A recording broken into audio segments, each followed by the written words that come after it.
Jones is retiring. Obama's forced him out. So I went and looked up, and he sent me the link.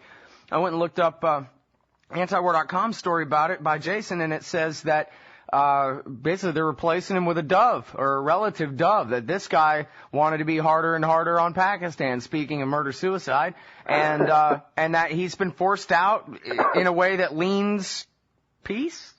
I would say the likelihood is that with Jones gone, it's going to be easier rather than more difficult for Obama to put the brakes on the war and begin to reverse it.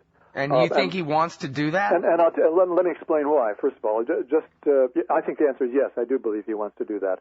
And the reason it's going to be easier is that Jones, despite the fact that I think he was very skeptical about the war in some ways, was extremely conventional in his way of dealing with the military leadership. He believed in the idea, and this is repeated more than once in the Woodward book, the idea that they should maintain the chain of, what do they call it, the military hierarchy, maintain unity within the military hierarchy. This was something that Jones shared with Mike Mullen, the chairman of the Joint Chiefs of Staff, both of them wanting to not do anything that would cause a breakup in the unity of the military chain of command, which of course meant that he was extremely cautious in regard to his relations with the military, whereas I think Donilon is going to be much rougher.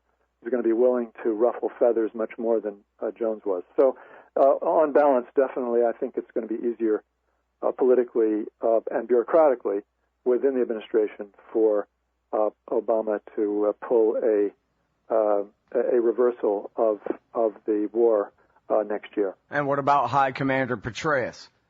Well, I mean, he's going to go through the motions of resisting. I think he's going to, his constituency is still the military and the right wing, the Republican Party, and he's going to play to that constituency.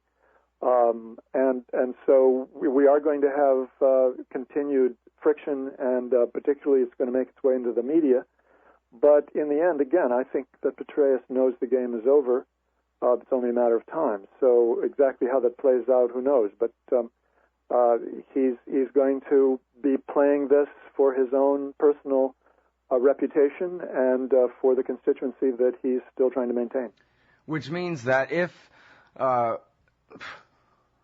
this guy Barack, whoever the hell he is up there, if he does try to stick with this whole, you promised July 2011, we're wrapping this thing up, then Petraeus is going to insist that all we got to do is stay longer, and that'll be his election campaign for 2012.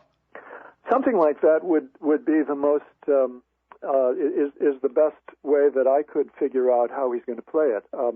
Obviously, this is more complicated than either of us can imagine, but I have to believe that he's already set out in that path, and that he's going to play it out somehow, using that ploy to try to maintain support from the places where he now has it. Yeah, well, I don't know.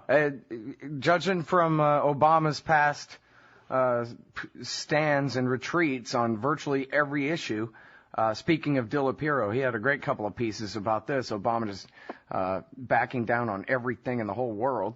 And, if the past is a guide, he's not going to sit up there and say, look, this war is a disaster. Only 37% of the people support it because they're right, because this is wrong. It's not worth it, and it's stupid, and we're killing people, and it's time to call it quits to it or whatever. No, he's going to sit up there and try to posture like John Kerry in '04 and pretend he's tougher than Petraeus even.